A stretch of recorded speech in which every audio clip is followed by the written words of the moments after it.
Good morning, everyone. This is Sunday, October 18th, 2015. Our subject today is Doctrine of Atonement. We'll start with a few other things. Lawrence, is there anything that you wanted to mention today? Oh, no, the lesson was a great one for the subject. I really learned a lot from it about our spirituality and the only way we can be at one with God. Good, thank you. I was going to tell you a story that I heard. It was from the 700 Club. I'm not sure if anyone's familiar with that. It's a Christian station. I don't usually watch it, but I happened to come upon this, and it was quite interesting and also will be helpful during our watches. It was a story about a man named Majid. He was telling the story himself. He was a Muslim in Egypt, and when he became college age, some of his friends were Christian, and he was attracted to them for many reasons, but he said their sweetness, their forgiveness, their kindness, and he said as a youth he had questioned some of the Muslim ideology, which was, no forgiveness, no rights for women, no rights for minorities, and also this attack toward Christians. And now that he met some, he wondered, why was it? And also, why was it that he was not allowed to know what Christianity is? So he had a Christian friend named Tamar who gave him a Bible, and Majid read it and was greatly comforted and enlightened, especially, of course, by the New Testament and the teachings of Christ Jesus. So he decided to become a Christian. And Tamar had a Christian group, and I guess they met secretly because in Egypt it's not allowed, evidently. And so they appealed. They wrote a letter. They wrote some kind of a newsletter, and they wrote a letter to the government asking for their rights. And what happened, and they were meeting secretly like in caves and other places. So one night when they were meeting, in a cave, they were raided by the Egyptian police. And the police had guns, they were shooting. And Majid broke down when he told this story, but he said his friend Tamar shoved him to the ground. Majid didn't realize he was behind him. Anyway, he shoved him to the ground, and Tamar, his Christian friend, took a bullet for him and died. But he said his last words to him was, continue this work for Christianity here. And so, a few days later, the Egyptian police came to Majid's home and asked him who he was, why he was meeting, what was going on with him. They wanted answers, and Majid refused to give them any answers. So they took him to a prison which the locals call hell on earth. And anyway, they were tormenting him for 2 days. And he said it was so dark there, and all he could hear were the cries of others. And then, torture. Yeah. And then during the night, he just prayed. He said, Father, I would never not be a Christian. I will do everything I'm asked of. I love and obey and respect you. And you died for me. I will die for you. But I am of the flesh, and I cannot endure anymore. I'm afraid I'm going to reveal things that I shouldn't. So please take my life tonight.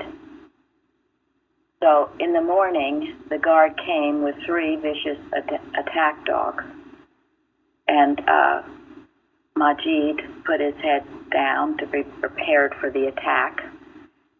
And instead, the dogs went to him and they just sat. It was like my testimony went and said. He said there was this great sense of peace and quiet, and the dogs just sat next to him and they did not attack him.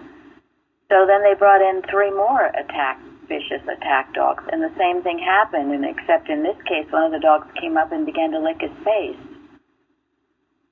So the guard realized that there was something unusual going on here. And Majid said, "You might see me as alone, but I am not lonely," knowing that there was a presence with him because of his faithfulness. And so the guard said to him, "Okay, I'll make you a deal. You tell me whatever I ask. I need to know what your group is and what you're doing and why you're doing it. You tell me that, I will give you anything you ask." And Majid said he gave him a wonderful list of all the things any man could wish for. So Majid said, "Oh, okay, well, good deal. You give me some water and food, and we'll talk." So he said, "Well, what would you like?" And he said, I'd like some shish kebab. So the guard went and got him shish kebab and water and things to drink. And so he said, "Okay, you tell me who these people are. What are you doing? What is your intent?" And Majid said, "Well, there are a lot of them. There's thousands of us." I said, I don't remember everybody's names. I can't really tell you the names." And he said, "But I will tell you the name of our leader." So the guard was very interested. "Okay, who is your leader?" And so Majid said, "Our leader is Christ Jesus. And if you can catch him, go ahead." So the guard was not happy with that answer. And Majid went back into the prison and had more days of torture till I guess he was unconscious and woke up in a hospital. And it said it took him many days to recover. I guess they were saving him because they really wanted to know who the group was and what they were doing. So he finally recovered, and then they said he was going to go into the Egyptian court and be tried for treason, which he did. And he told the judge, "If my crime is that I follow the teachings of Christ Jesus, then I will tell you right now I am guilty." And so his penalty was death. Then, in the meantime, his Christian friends, got together and very miraculously got him out of prison. They escaped to Alexandria. He was on every wanted list, and his pictures were everywhere, and his Christian friends said he had to get out of the country. So he went to a port town, and also quite miraculously, he, on a jet ski, skied to Israel, avoiding all the border patrols. And once he got to Israel, he found his passage to safety. He eventually ended up in Canada and is the head of an organization that helps those who are persecuted all over the world. If you wish to listen to it, I thought I'd never hear it again, but miracle worker Jeremy found it on YouTube. So anyway, I had tears streaming down my face and listening to his story. It is a modern day Daniel in the lion's den. If people think those miracles never happened, those miracles happened, and they are happening now. And this is what our prayers are for. It is not people. It is a system of beliefs that would hold people in bondage. And as our watch so beautifully said last night, that's not the nature of man, to hate and to want to kill and all of this stuff. That is not their true nature, and we can know this truth. And it prevails everywhere. And just as Majid questioned and woke up to what was going on in his life, so can everyone else. There's no limit to what God can do. To break the binds with the prisoner, to get them out of the prison cell, was such a compelling story. And one that I'm sure has happened before. So if you would like the link, just send Jeremy an email. He'll be happy to send it to you on YouTube. Thanks for sharing that. Welcome. This is why we watch. The very reason why we watch. that the power of God be made manifest in this world. And we never know where our prayers are going to touch, where they will reach, who is in bondage trying to escape. The prayers go out. God knows, and they reach and they help and they heal. And never doubt it. And even if we might not hear stories like this every day, I'm sure they are going on.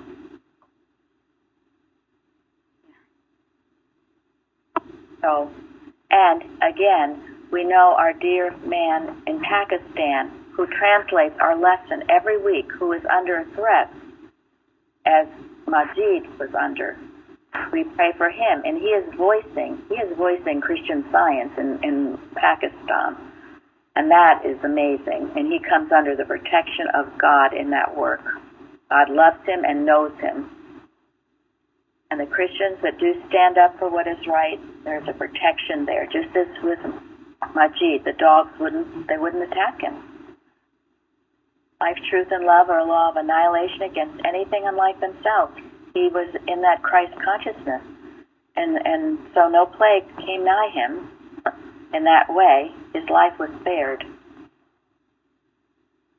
So, the other thing, I don't know if anyone has a iPad or anything that they can look up. It's Melissa's comments on the bulletin board she put. Anyone, Linda, or anyone have a... Yeah, I can do it. Okay, thank you. If you could read what she wrote. Okay. I'll let you know. I'm still looking it up. On the bulletin board, you said? On the bulletin. Okay, I see it. Okay, go ahead. I'm waiting. Okay. It says, "Thank you, Plainfield. Loved your Bible lesson on Paul's journey. Couldn't help but share it with another friend here in Australia who also loved it. The content of the discussion had such variety and was so natural, heart speaking to heart. I found myself laughing along with you there. It was very uplifting. Couldn't help but feel for the ex-farmer who referred to how he felt now about killing animals from his past farming practices, so I thought I would share this little gem. This is from Addresses and Other Writings of Christian Science by Doris Henty, from her chapter on the Lord's Prayer, page 106. And this section specifically relates to her discussion on forgiveness. Quote, I would like to tell you of one of our leaders' conversations with Mr. Edward A. Kimball. She said, if a man stole a sheep yesterday but would not steal that sheep today, there is no penalty for the stealing of the sheep yesterday. This is corroborated in Science and Health on page 404. If the evil is over in the repentant mortal mind, while its effects still remain on the individual, you can remove this disorder as God's law is fulfilled and reformation cancels the crime. Whatever the mistake, the moment the error ceases, the penalty is remitted. The consequences of error are remembered no more forever. I quote from Isaiah, the former shall not be remembered nor come to mind. And that's end of quote. We love you here in Australia. So, that was, I thought, very sweet. And she said that her friend, after listening to our Bible study, she said, these people are really normal. That's amazing. No, I don't think she could have given us a better compliment.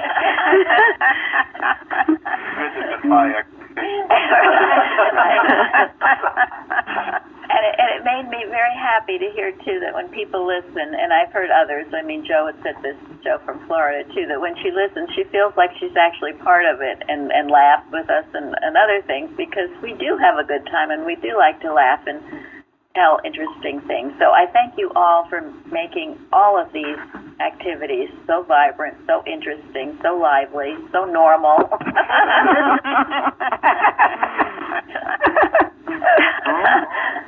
And that was a lovely message to Mike.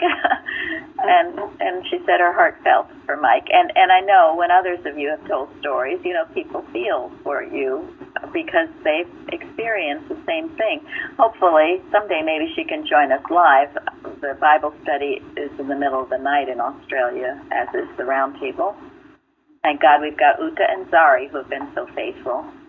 And also, I want you to know, on the Bible study, we usually have 35 to 40 people live, but then in the recordings, we have people listening 60, 70, 80, sometimes 90 times listening to our recordings of the Bible study.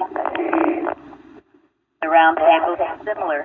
Someone has their computer on, so please turn it off.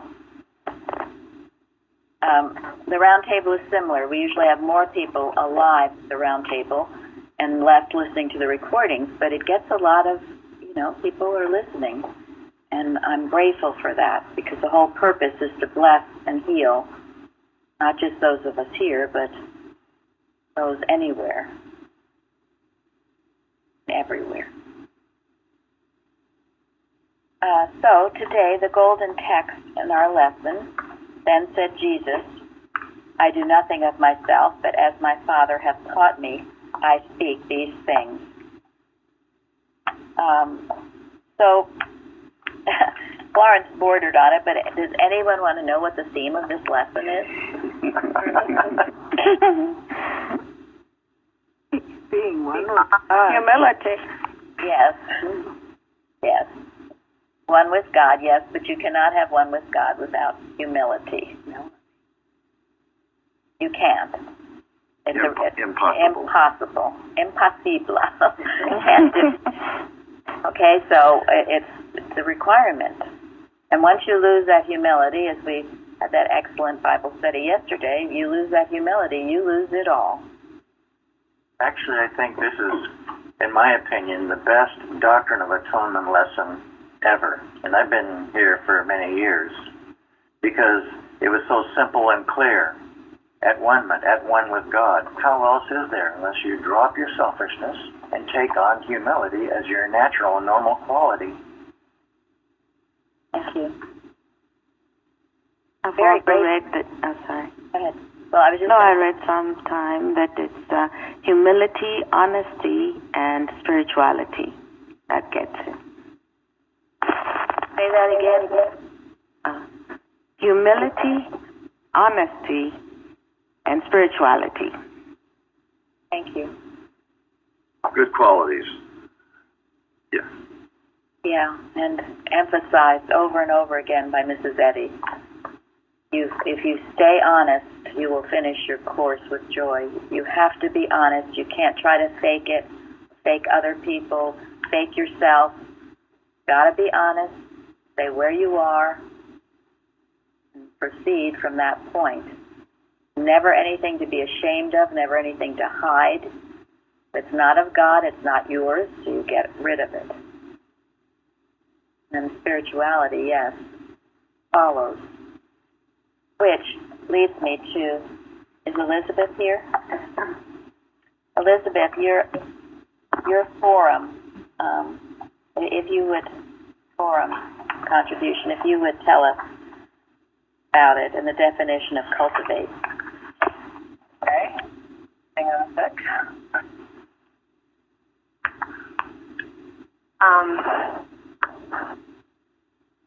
Well, when we looked up cultivate in the 1828 dictionary, it says tilled, improved in excellence or condition, corrected and enlarged, cherished, ameliorated, civilized, produced by tillage. And I just thought that word had so much to it.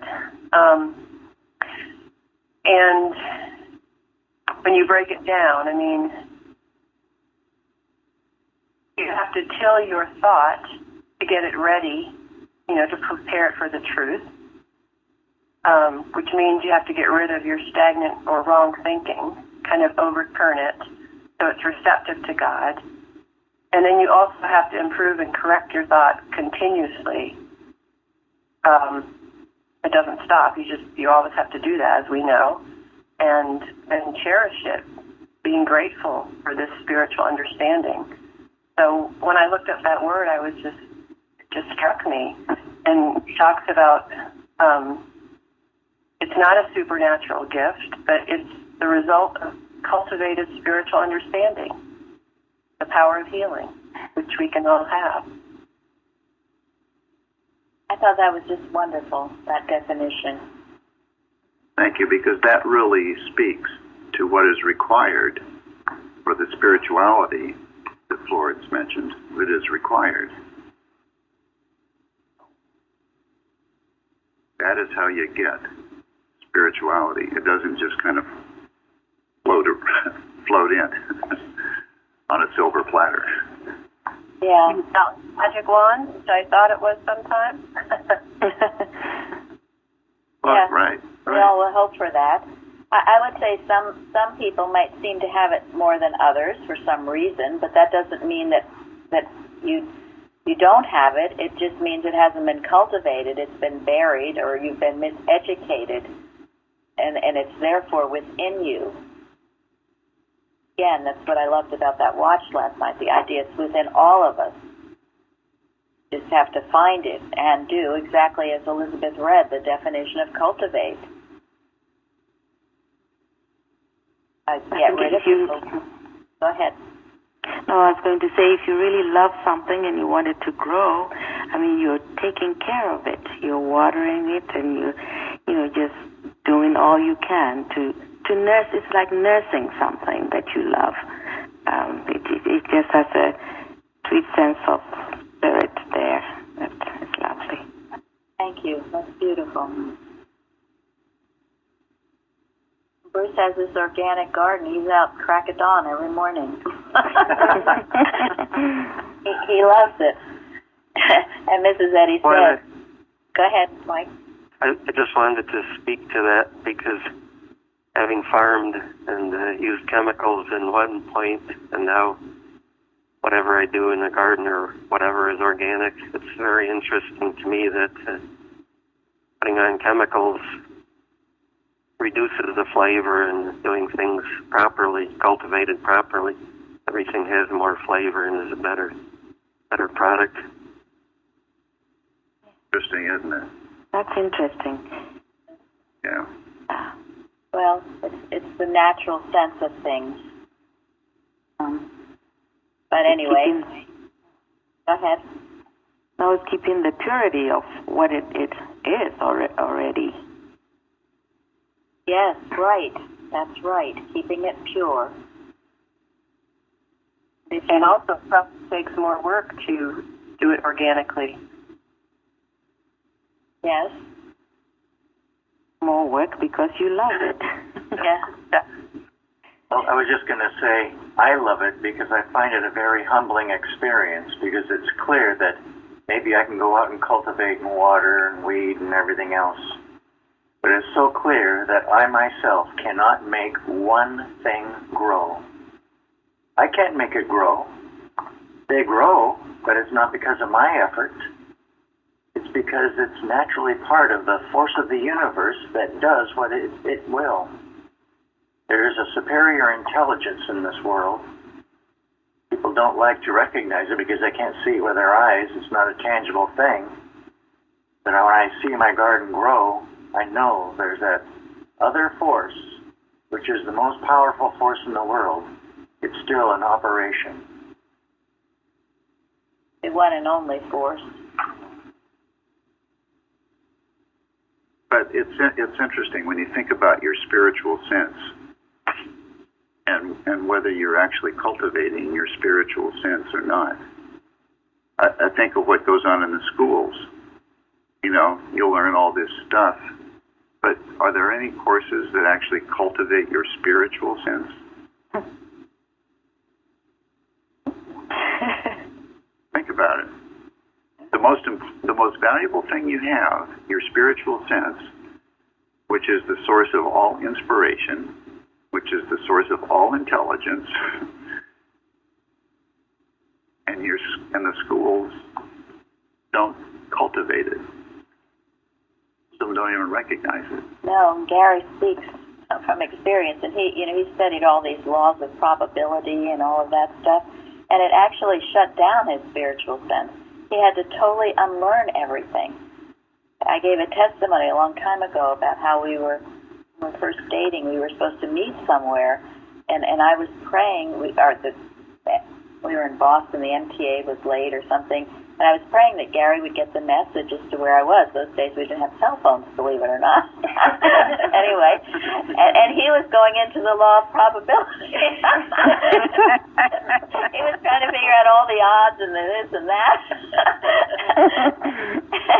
And anyway, it took quite a deal of work to get to find out where each other were. But I kept saying, Gary, I was praying, didn't you get my message where I was? He said, well, the chances of you being there then were, this percent.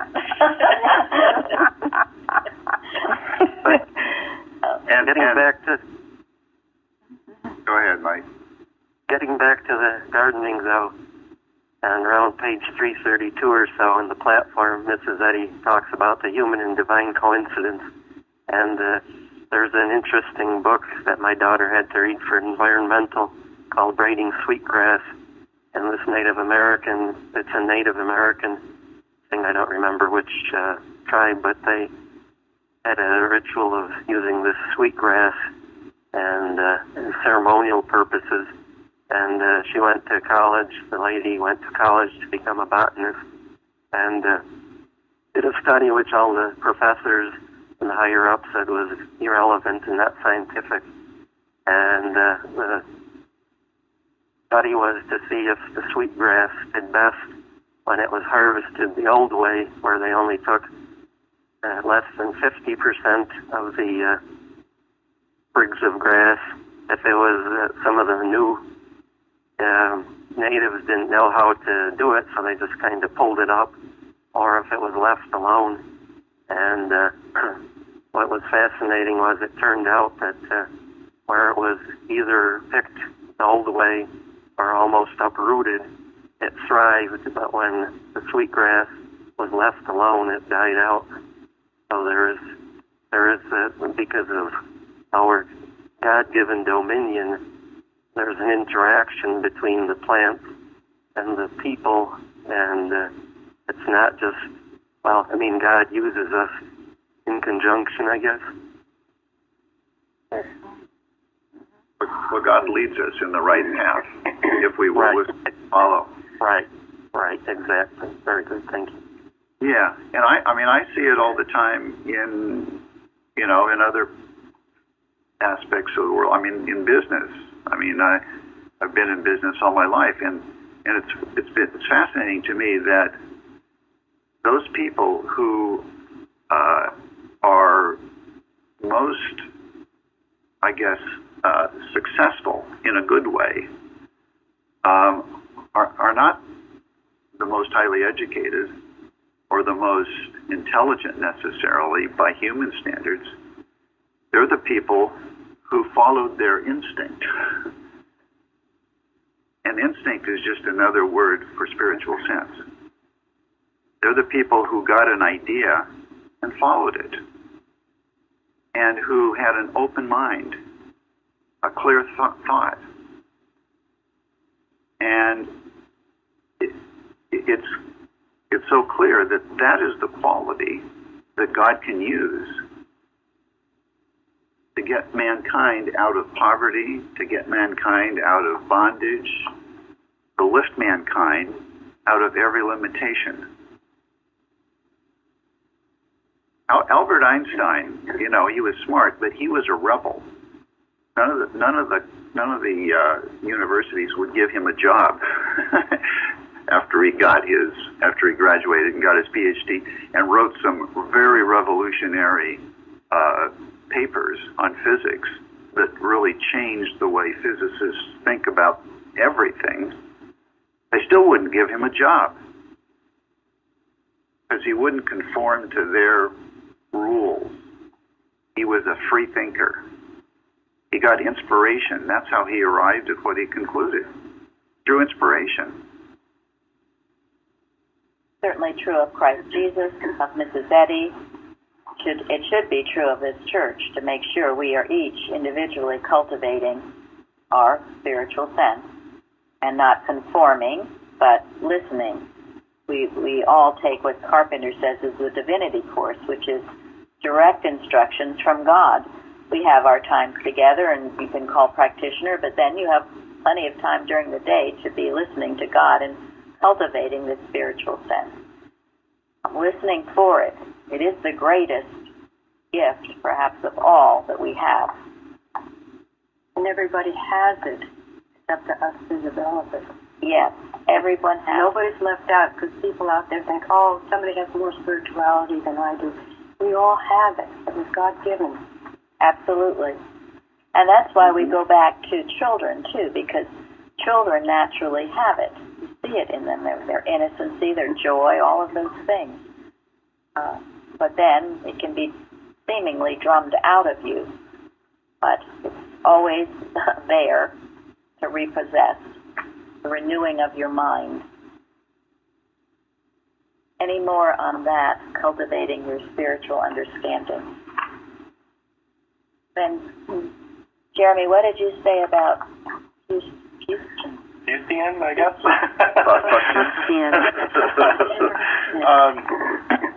I thought it was an interesting definition. I had no idea what the word meant, and the thought that it was words and thoughts ill-sorted, but also that it was, like a bombastic quality. And I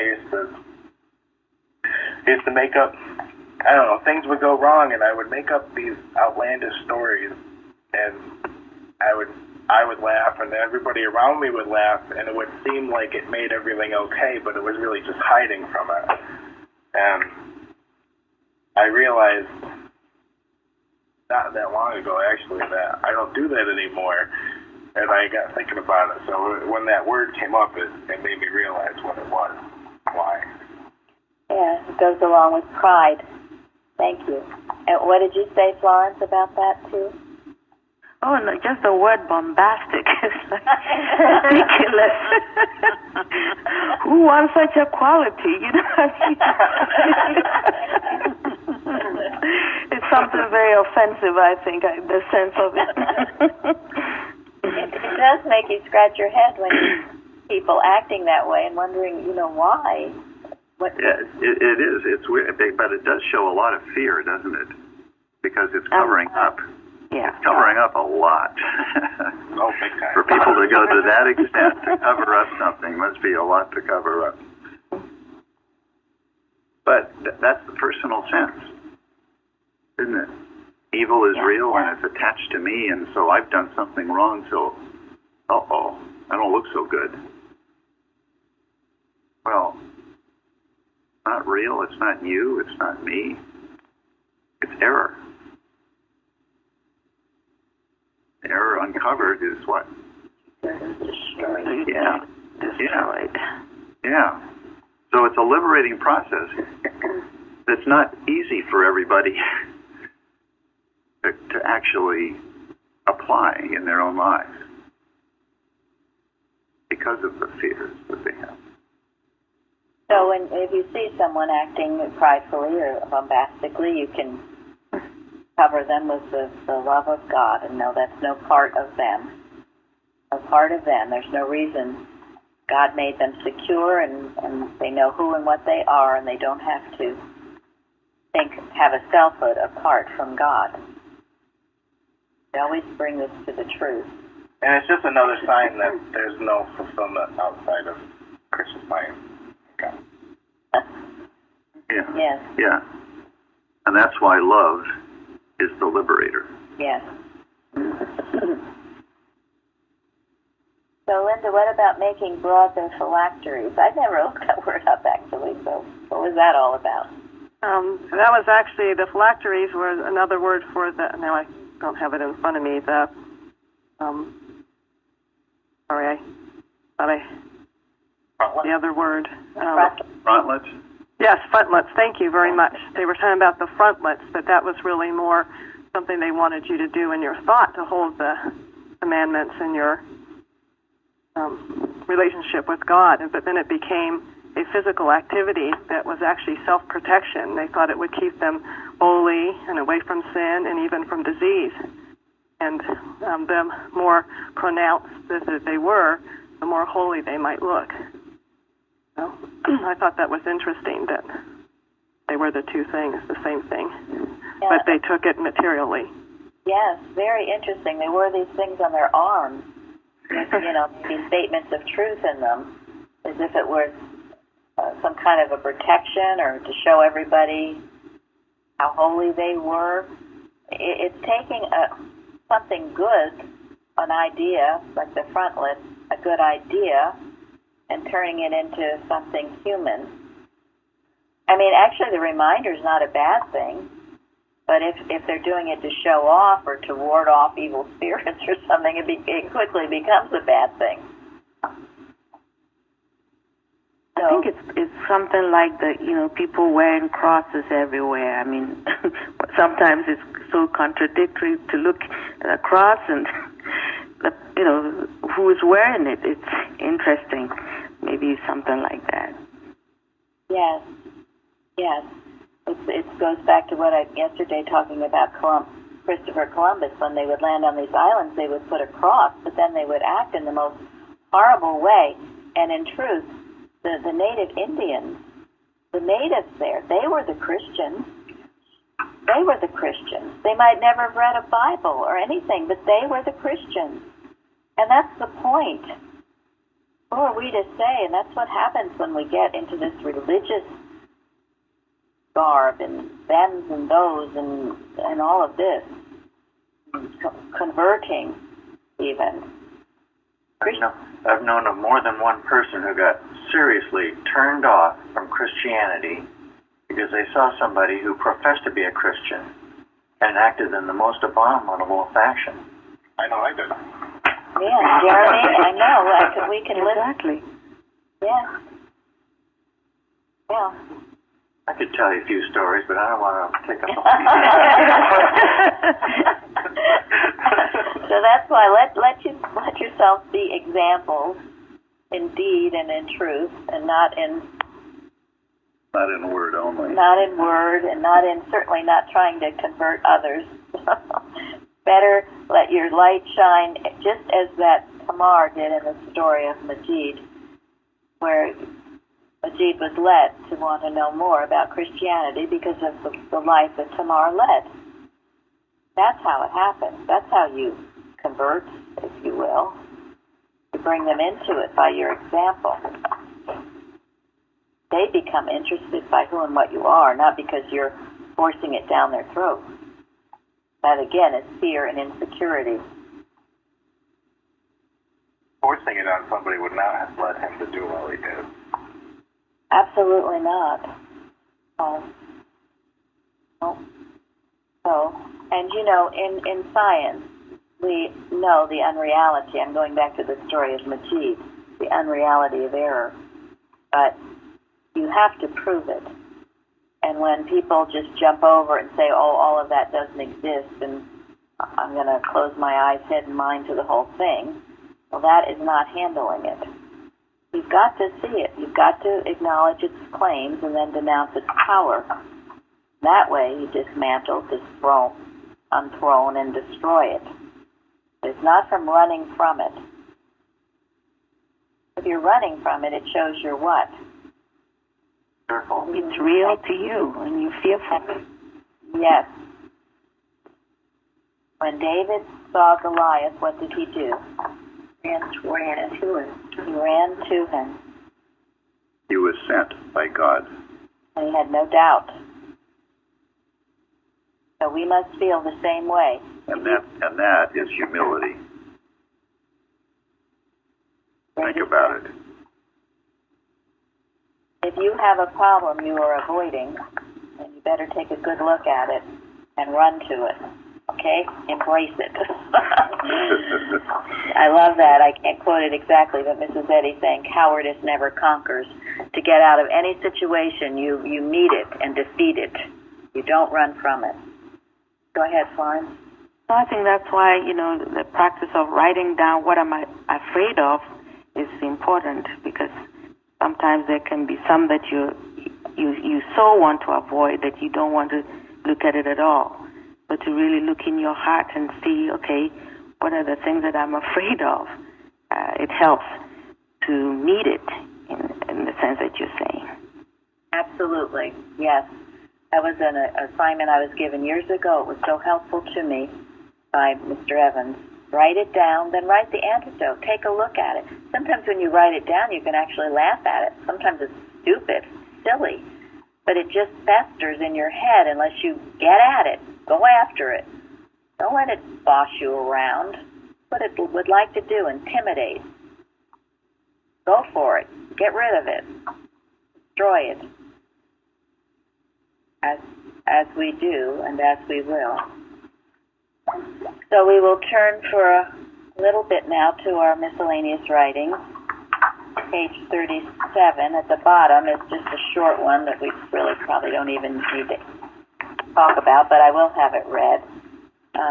Let's see. Anyone available and would like to read? I have it.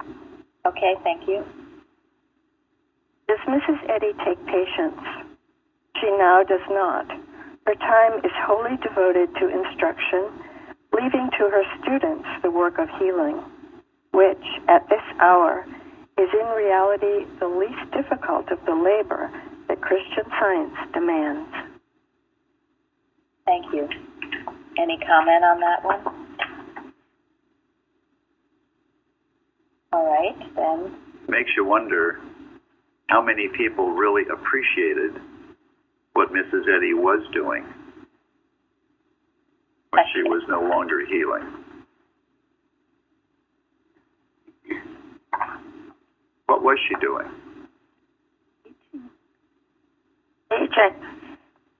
Teaching. That's what Plainfield is so good at. And Mrs. Eddy wrote somewhere that teaching Christian Science correctly is much more difficult than healing. Sure it is. Yeah. The key word there is correctly. Yeah, right. Correctly is right. She was also organizing people to carry on a movement. And, she struggled with that. What was the right form of the organization to carry on a movement and yet not let the human mind screw it up? That was a huge challenge for her. She started a church, and then after a year or two, she disbanded it because the human mind was in control, and she saw it.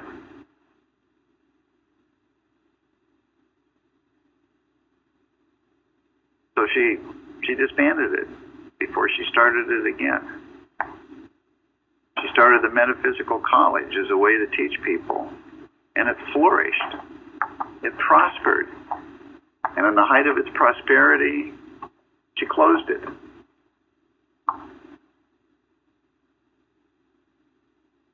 And she says somewhere that her healing work, especially in those latter times, was the church. It wasn't that she wasn't still working and healing everything in sight. She was. She was healing the world. Yes, she was healing the world. She was stopping wars. So that kind of question shows, where these questions, whoever questioned where they were coming from, they didn't have a huge amount of respect yet for who and what she was and is. That's why to think of Christian Science as an alternative form of medicine or an alternative form of healing is so narrow-minded, so superficial. I've also come to believe that the difference why those early workers had so much success was because Mrs. Eddy was there doing all that work. And yes, absolutely. And she doesn't get the credit. They took the credit upon themselves and thought they were doing something great when it was really her truth. Absolutely, Mike. That is so true. And Carpenter says it's like a cyclist. The one in the front is breaking the resistance, all the heavy winds, breaking it for everyone else, and everyone else benefits that follow. She was doing that constantly. And it wasn't till she passed that people realized what she was doing. And that, to some degree, is absolutely true about practitioner work. people, unless you were in the practice, you have no idea what the work that's required that goes on. And that's why when people, and we're not making gods of practitioner, but when the practitioners help someone, and when that person gets up and gives a testimony and doesn't even mention the practitioner, there's something intrinsically wrong with that. They don't understand, and they're not grateful for the work that has been done for them. And for their sake, it should be pointed out. For their sake, because they're riding high, they're beginning to think they're doing things, and when they're doing some things, they better be doing something. But they need to give some credit to their practitioner who's been working, as we give credit to Mrs. Eddy, and as I still give credit to my practitioner, Mrs. Evans. I wouldn't think not to. It is a state of humble humility that has to be present. Not fake or phony or fawning, just a state of being. Thank you for that, Mike. Okay. Florence, would you read the next question and answer?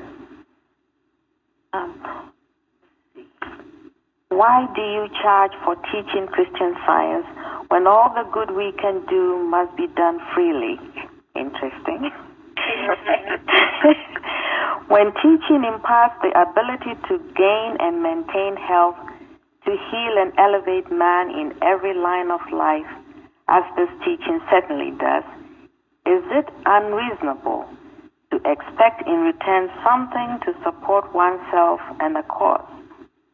If so, our whole system of education, secular and religious, is at fault, and the instructors and philanthropists in our land should expect no compensation. If we have sown unto you spiritual things, is it a great thing if we shall reap your carnal things? Thank you. And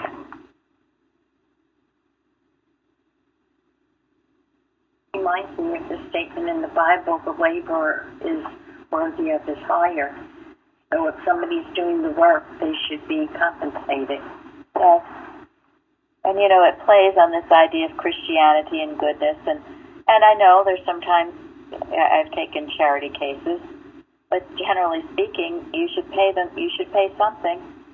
Do something. Yes, you should. On it's an expression of gratitude, Mary. It absolutely is. Mm-hmm. And also, she mentions the cause, supporting the cause itself. Yes. It doesn't run on air. No. Some practicality here. And it is also why, and especially, after Mrs. Eddy left, many practitioners couldn't afford to live. They were in terrible straits because people weren't paying them properly. Think about what you pay for your medical bills. And what will really get me is because sometimes I do feel someone will call, and the only reason they're calling is they don't want to pay medical bills, so they think, I'll try this person and pay her. See if I get any. The human mind. It is. And you come with that kind of wrong motive, and your results will not be too what? Things won't work out very well. So it seems ridiculous, but... I like the fact that she mentions that if so, then everybody should deserve compensation. Yeah. It's so practical. And I mean, some of these questions, I think, the answers are so obvious, but maybe not so obvious. So if they're being asked, we should answer them. So anyway, keep losing. Sorry, Nuka. Okay, well, go ahead. I think they're misunderstanding the term freely. That's describing of how the way you would give, not that you give everything for free. Very good. That's a good point. Mm-hmm. Yeah. That's right. Okay, well, we're almost at the end. We've covered a lot. We'll cover more next week. I'm going to read something quite beautiful from a book called The Healer. And before I do, I'll have Carol You read the last two verses of Blessed Christmas Thorn, please. Thou gentle beam of living love and deathless life, truth infinite, so far above all mortal strife, or cruel creed, or earthborn taint, fill us today with all thou art. Be thou our saint, our stay always. Mrs. Eddy's hymns were full of inspiration and love and healing treatments. So this is from The Healer, page 148. I would like to read an excerpt given to me in the very early days by Mr. James Neal, the beloved student and friend of our leader. I find it so valuable that I cannot resist sharing with you our leader's own interpretation of Christmas morn in healing a patient. This is quoting Mrs. Eddy. I have taken this hymn and raised a patient who was at the point of passing on in the hospital. I held her as a gentle beam. Of what? Living love. As far above all the strife, all the striving, as far above the conditions that had brought her there. Or cruel creed, the doctor's verdict. So far above all cruel edicts, creeds of mortal belief. Or earthborn taint. So far above any taint of inheritance. Fill us, fill her, today, right now, with all thou art. With what? With living love and deathless life, truth infinite. Thou all of her, thou all of me. Fill us, be thou our all of life, always. That isn't a perfect treatment. I don't know what is. Thank you. Thank you. We will go on to have a powerful service, blessing all mankind. We're going to have a good week, exercising, using this truth, cultivating our spiritual understanding and our oneness with the Father. Thank you all. Thank you all. Thank you. Thank you.